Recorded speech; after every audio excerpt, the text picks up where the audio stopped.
parler d'un petit thème. Mon thème de ce soir, c'est la vie après la mort. C'est quelque chose que vous entendrez parler dans la plupart des religions qui existent. Et même, le plus souvent, on associe cela aussi à la foi chrétienne. La vie après la mort. Qu'est-ce que la Bible en pense? Vous savez bien aimé, la mort selon la Bible est une séparation. Ce n'est pas une annihilation. C'est-à-dire que une fin en soi, mais une séparation momentanée. Car dans la pensée biblique, la mort n'est pas la fin de l'existence, mais une séparation. Une séparation du corps, de l'âme et de l'esprit. La Bible dit dans Ecclésiaste 12, verset 7, il dit la poussière retourne à la terre comme elle était et l'esprit retourne à Dieu qui l'a donné. Le corps meurt, mais l'âme et l'esprit continuent d'exister. C'est la dépouille mortuelle qui va mourir, mais l'âme et l'esprit vont continuer d'exister. La mort est un passage, non une extinction. Et pourtant, certaines personnes regardent la mort comme si c'était une fin totale. On dit même adieu. Or, ce n'est pas la fin, ce n'est juste un passage. Alléluia. Alléluia. Hébreux chapitre 9, verset 27 dit ceci. Il dit, il est réservé aux hommes de mourir une seule fois, après quoi vient le jugement. Il est réservé aux hommes de mourir qu'une seule fois, après quoi vient le jugement. Ça veut dire qu'après la mort, l'homme va au jugement. Il ne lui est accordé que de mourir qu'une seule fois. La Bible parle clairement d'après ce qui implique une continuité de conscience. La Bible ne dit pas que quand vous mourrez, c'est fini. La Bible parle même de ce qui arrive après la mort, de ce qui vous attend après la mort et après votre mort, bien-aimé, comme dit Hébreux 9, 27, c'est le jugement. Et tout enfant de Dieu est préparé dans cet esprit que le jour où je partirai, après j'irai faire face au jugement, face à Dieu. Alléluia. Voilà pourquoi beaucoup négligent l'aspect de pouvoir préparer leur esprit, leur corps, surtout leur âme plutôt, parce que l'esprit reste serein et sain. Après votre mort, il remonte.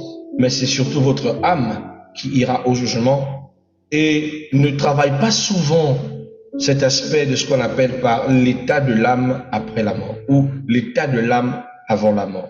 Veillez beaucoup sur votre état de votre âme parce que bien aimé, c'est elle qui ira au jugement. Alors, quel est l'état de l'âme après la mort?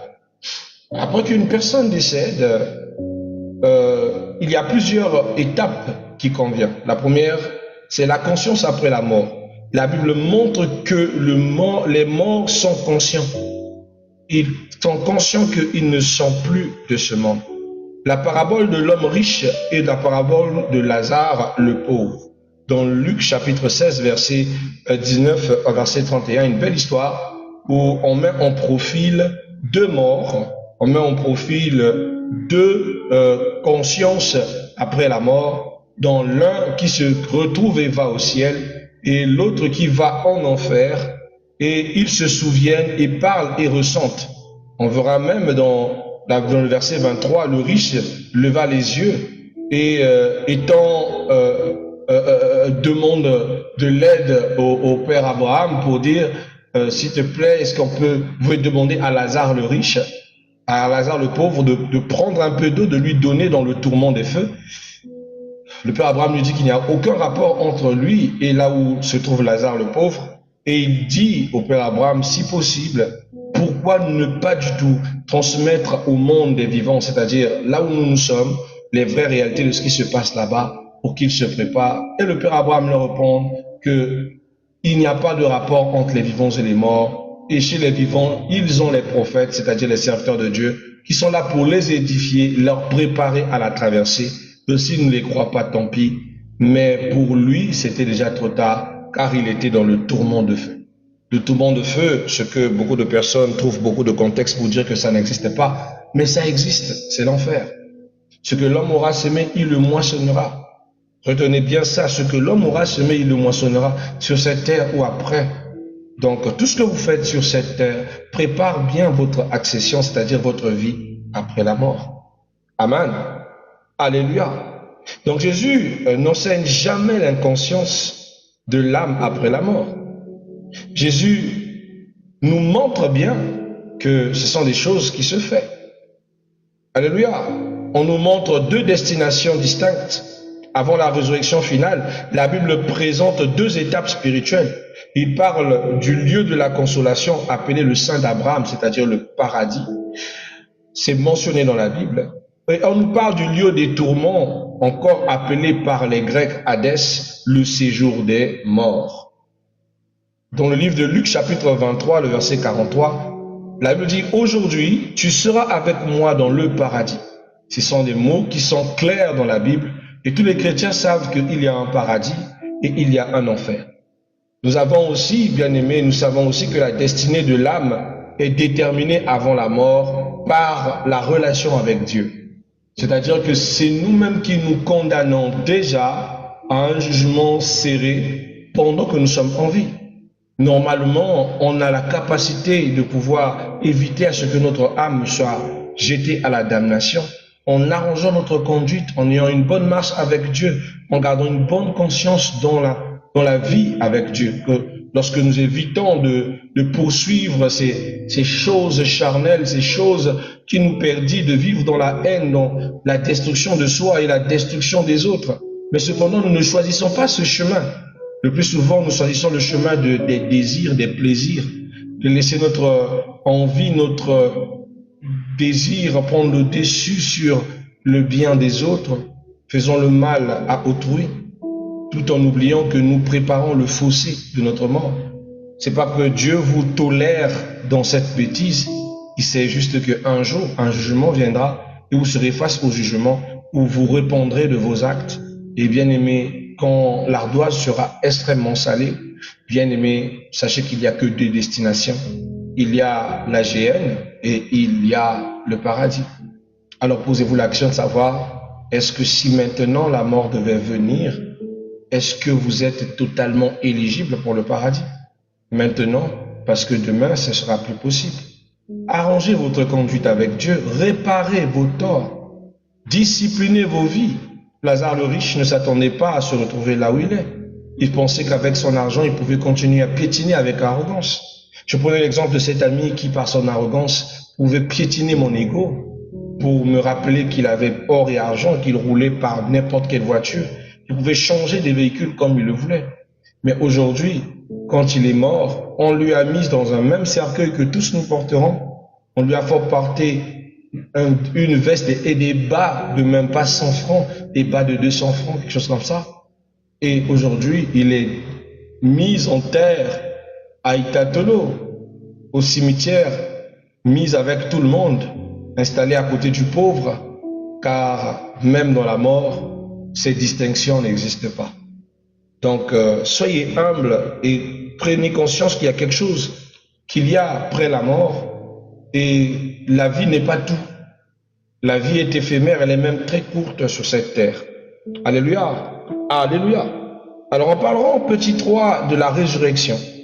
La résurrection, c'est-à-dire le cœur de l'espérance chrétienne. Dans la foi chrétienne, bien aimés, nous croyons à la résurrection, car la Bible nous annonce qu'il y aura la résurrection des justes et des injustes. La Bible enseigne une résurrection universelle. Dans Jean chapitre 5, verset 28, verset 29, la Bible dit « Tous ceux qui sont dans les sépulcres entendent sa voix. Tous ceux qui sont dans les sépulcres entendent sa voix. » La résurrection de vie, de résurrection du jugement, et personne n'échappera à la résurrection. Tout le monde reviendra à la vie au jugement dernier pour faire face à leur responsabilité face à Dieu. Nous avons aussi ce parti où le corps ressuscité n'est pas identique au corps terrestre. C'est un nouveau corps que Dieu nous donne après la mort. Il est semé, il est corruptible, il ressuscite de l'incorruptible, comme la Bible dit dans le livre de 1 Corinthiens chapitre 15 verset 42 verset 44. Il nous parle du corps de la gloire, un corps éternel, un corps bâti où nous serons glorifiés par Christ, parce que ce corps-là est incorruptible, c'est-à-dire que ça n'a rien à voir avec la chair physique, C'est à voir avec la lumière, c'est à voir avec l'abondance de l'esprit. C'est le corps de gloire. Il est incorruptible, il est glorieux, il est spirituel et il est éternel. Alléluia. La Bible parle aussi du jugement après la mort, c'est-à-dire nous avons le jugement particulier. Après la mort, l'âme se présente devant Dieu. C'est inéchappable. Donc, après la mort, vous serez présentés devant Dieu. Dit Hébreux chapitre 4, 27, il dit, après quoi vient le jugement? C'est indéniable. Et nous avons ce qu'on appelle par le jugement dernier. Donc, le jugement dernier, c'est là où les morts seront jugés, les morts au pluriel. Donc, comme le dit Apocalypse chapitre 20, le verset 12, il dit, les morts furent jugés selon leurs œuvres. Alléluia. Et les œuvres révèlent la foi, mais le salut par la grâce, comme nous explique Éphésiens chapitre 2, 8 à 9. Donc, il peut arriver que le chrétien décède avant l'heure du jugement dernier, il passe néanmoins au jugement, si et seulement s'il n'était pas un chrétien fervent. Mais parce que la Bible réserve aux enfants de Dieu fervents, c'est-à-dire que ceux qui sont chrétiens ne passeront plus au jugement, parce que ceux-là sont morts avec Christ et sont restés avec Christ. Mais ceux qui ne sont pas profondément dans la foi chrétienne, c'est-à-dire qui péjorent, un jour ils le sont, demain ils ne le sont pas, bien-aimés, après leur mort, connaissent ce qu'on appelle par le jugement particulier que nous annonce Hébreux chapitre 9, 27. D'accord? Alors, dans notre petit 5, nous parlerons de la vie éternelle, c'est-à-dire le ciel nouveau et la terre nouvelle. Ça aussi, c'est une chose que projette la Bible. La Bible parle d'un nouveau ciel, de la communion éternelle avec Dieu. Il dit, dans 1 Thessaloniciens chapitre 4, verset 17, il dit, nous serons toujours avec le Seigneur. Comme une projection qu'après la mort, nous rejoignons le Seigneur. On nous parle d'un lieu merveilleux dans le ciel, un lieu où il n'y a pas de souffrance, où la présence de Dieu est totale et la joie reste éternelle. Et la Bible parle aussi de l'enfer, la séparation éternelle, loin de la face du Seigneur, comme le dit 2 Thessaloniciens chapitre 1 verset 9. Il nous dit que ce sera un lieu loin de la face du Seigneur. L'enfer n'est pas une invention humaine, mais une réalité biblique en révélant la justice de Dieu, le sérieux du choix humain, c'est-à-dire ce que vous avez choisi, c'est ce que vous allez obtenir à la fin de ce périple sur terre. Vous avez choisi de vivre selon la chair, alors vous allez bénéficier du salut de votre chair. Amen. Sixièmement, bien-aimés, nous parlerons de ce que la vie après la mort nous enseigne aujourd'hui. Qu'est-ce qu'elle nous donne comme conseil? Les responsabilités, les leçons à tirer. La première des choses, bien aimées, que nous devons tirer de cet enseignement, c'est que nous sommes responsables de la vie présente. Vous êtes responsable de ce que vous faites de votre vie aujourd'hui. Vous n'allez pas vous plaindre demain.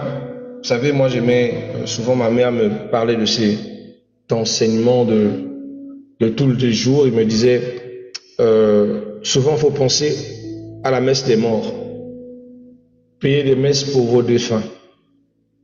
Je disais toujours à ma mère une chose, je dis, pourquoi payer les messes des défunts lorsque c'est maintenant que nous étions censés, c'est-à-dire que pendant que nous sommes en vie, d'arranger notre voie, notre chemin. Elle me dit, oui, mais il y a certaines personnes qui ont décidé de ne pas suivre ce chemin. Mais la clémence de Dieu peut toucher aussi celui qui est passé de l'autre côté. Voilà pourquoi, dans la foi catholique, nous continuons à prier pour que Dieu ait compassion même de celui qui est décédé sans sa lumière et qui ne puisse pas brûler au feu. Mais cependant, c'est pas ce que la Bible nous enseigne. La Bible nous enseigne notre responsabilité présente maintenant. Vous avez écouté la parole, vous avez endurci votre cœur. Et c'est pas après votre mort que une prière mortuaire changera les choses. Si vous êtes mort sans Christ, vous irez en enfer. C'est pas discutable. Ça ne change pas. Si vous avez décidé d'endurcir votre cœur à la voix du Christ, vous-même avez choisi le destin que vous vivrez après la mort. Parce que beaucoup pensent que la mort est une fatalité, elle ne l'est pas. Ce n'est qu'un passage vers une autre vie, mais une vie qui est éternelle. Retenez que nous sommes tous passagers sur cette terre et que nous partirons. Nous sommes tous appelés à partir. Nous ne sommes que des pèlerins. des personnes qui sont venues et qui accompliront les choses sur cette terre et qui partiront. Donc ça ne sert à rien de pouvoir faire du mal aux autres, blesser, offenser les autres, lorsque vous ne connaissez vous-même pas l'heure par laquelle vous allez partir. Et que dans quelles conditions irez-vous? Je m'en souviens que je devais aller à Pointe-Noire en 2019. J'ai croisé une jeune fille et par prophétie, je lui ai dit, l'Éternel me dit de te dire, arrange ta vie. Je vois un malheur s'abattre sur toi. Je te vois perdre ta vie. Arrête ce que tu es en train de faire. Elle était tellement jeune, mais comme elle s'appuyait sur sa taille, son élégance et sa beauté, elle m'a dit, oui, vous avez raison, je sens quelque chose de pas bien m'arriver. Mais bon, l'homme de Dieu, merci pour votre vision. Mais elle ne m'a pas écouté. Quand je suis rentré de voyage sur ma mission sur le Chikungunya en 2019, j'ai fait pratiquement 3 mois à Pointe-Noire. Et quand je rentre, et je vois la banderole, on me dit qu'elle est décédée. Elle a été avertie, mais elle n'a pas voulu laisser. Elle n'a pas voulu changer. Elle n'a pas voulu choisir un monde honorable. Est-elle à plaindre maintenant ou après? Peut-on choisir un nouveau chemin pour elle après qu'elle est décédée? Non. Elle a choisi. Tout ce que nous ferons pendant que son corps est encore là, c'est de l'accompagner à sa dernière demeure. C'est tout. Mais la condition de son âme est scellée. Donc retenez, pendant que vous êtes en vie, vous êtes responsable de la vie présente. Voilà pourquoi Josué, verset 24-15 dit ceci. Choisissez aujourd'hui que voulez-vous servir. Et Josué dit de la suite, moi et ma maison, nous servirons l'Éternel. Alléluia. Vous devez comprendre que maintenant, vous êtes en urgence de repentance. Vous devez rechercher votre repentance et votre salut. Vous devez rechercher à arranger vos marches. Car, bien-aimés, l'Hébreu chapitre 3, 15 nous dit, aujourd'hui, si vous entendez la voix du Seigneur, n'endurcissez pas votre cœur. Parce que, bien-aimés, après la mort, vous serez comme Lazare le riche, qui a demandé de l'aide, qui a crié, mais c'était trop tard. Qui a dit à ce qui a demandé à Abraham d'avertir ceux qui sont encore dans le monde, mais c'est trop tard. Qui a demandé à ce que d'interpeller Lazare le pauvre pour qu'il emmène un peu d'eau. Et Abraham lui a dit que vous n'avez plus aucun rapport. C'est triste, bien-aimé. Quand je lis ce passage, je comprends que nous avons toutes les cartes avec nous. Nous avons la capacité d'apprêter, d'arranger notre chemin. Mais nous choisissons souvent la mauvaise voie, la facilité, la fatalité. On choisit de ravir le mari des autres, de briser les foyers des gens. Tout ça parce qu'on veut de l'argent, on veut de ce que l'autre a. Mais ce qu'on oublie, c'est que tout se paye ici-bas. Tout se paye ici-bas. Après ta mort, tu ne vas pas aller dire à Dieu, bon, j'étais teasé, j'ai détruit le foyer des gens parce que, voilà, je m'ennuyais. Non, non, tu iras ou brûler dans le feu de l'enfer parce que tu as choisi ce chemin. Donc, vous avez un grand besoin d'urgence de repentance. Vous avez besoin de l'espérance pour les croyants. Car la mort, comme le dit 1 Corinthiens chapitre 15 verset 54, la mort a été engloutie dans la victoire par le Christ. Alléluia. Alors, qu'est-ce qu'on doit retenir ce soir? On doit retenir quelques clés prophétiques, parmi lesquelles la mort n'est pas la fin. L'âme est consciente après la mort. Il existe une résurrection. Le jugement est certain. Et la vie éternelle est réelle. Le salut se décide avant la mort. Le salut, ce n'est pas après la mort. N'attendez pas après de mourir. Après, c'est d'apparaître dans les songes des gens. Prie pour moi. Oh, je me sens tourmenté et tout. Mais c'est maintenant qu'il faut changer. C'est maintenant. J'avais une de mes filles dans la foi. Je vais partager ce mystère de la foi que j'ai vécu il y a de cela quelques années. Elle s'appelait Nuptia, Père son âme. Je t'appelais Nuptia toutefois. Un soir, une fois en dernier lieu, j'ai vu Nuptia. J'ai dit, Nuptia, pourquoi tu as fait l'église? Pourquoi tu viens plus prier? Elle m'a dit, ne me cherchez plus. Elle m'a insulté. Elle était avec ses amis, avec son mari. Bon, son copain qui était praticien. Il m'a dit, ne me cherchez plus apôtre, je ne viendrai plus dans votre église de merde. C'était le langage qu'elle m'a dit. J'ai dit, Nuptia, tu dis ça à qui? Nuptia, prends soin de toi, la vie est courte, ma fille. C'était une convertie en Christ, elle était protocole dans l'église. Elle a tout rompu, elle m'a insulté, elle est partie. Un soir, je restais, je méditais, l'Éternel me dit, tu vas perdre un enfant. Je dis non. Dans tout mon ministère, je n'ai jamais perdu quelqu'un.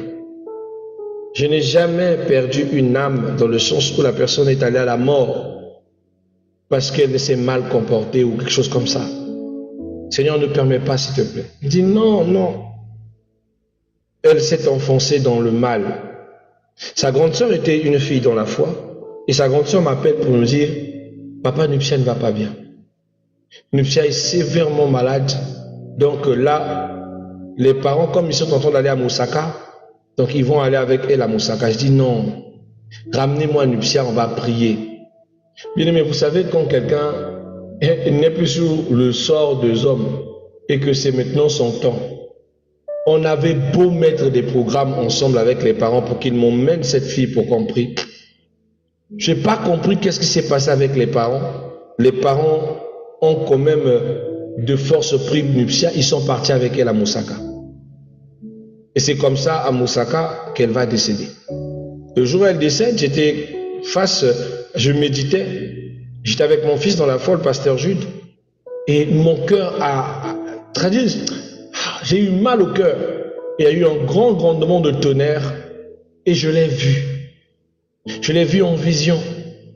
Elle m'appelait papa, papa. Je dis quoi? Nuptia? J'ai eu les larmes, j'ai vu mon fils dans la foi, j'ai dit, ah Jude, Nuptia est morte. Il me dit, mais pourquoi papa? Comment tu peux dire que Nuptia? On dit, Nuptia est morte, Nuptia est morte. Je viens de la voir et je viens de l'entendre m'appeler. J'étais triste, une part de moi venait de s'éteindre. Je me suis levé, j'ai pris ma Bible, je suis rentré à la maison. À l'époque, c'était à l'église de Mongali, donc c'était à 2 pâtés de là où je vivais. Je suis rentré dans ma chambre, j'ai pleuré. J'ai allumé la télé, j'ai dit à mon épouse, Nuptia est partie. Elle me dit, comment tu sais qu'elle est partie? Je dis, je le ressens. 15 minutes après, c'est sa grande soeur qui m'appelle pour confirmer son départ. Mais j'étais là avec ma Bible, les yeux rouges en train de pleurer. Je dis vraiment, pourquoi elle ne m'a pas entendu? Et je vois sa présence se manifester dans la cour. Elle me dit, papa, viens me sauver là où je suis, ça ne va pas. On est en train de m'emmener très loin. On veut m'emmener dans le feu. Papa, viens me sauver.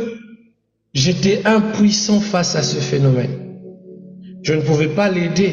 Et pourtant, j'avais la mission de sauver les âmes sur cette terre, de leur montrer le chemin de la foi, de la lumière.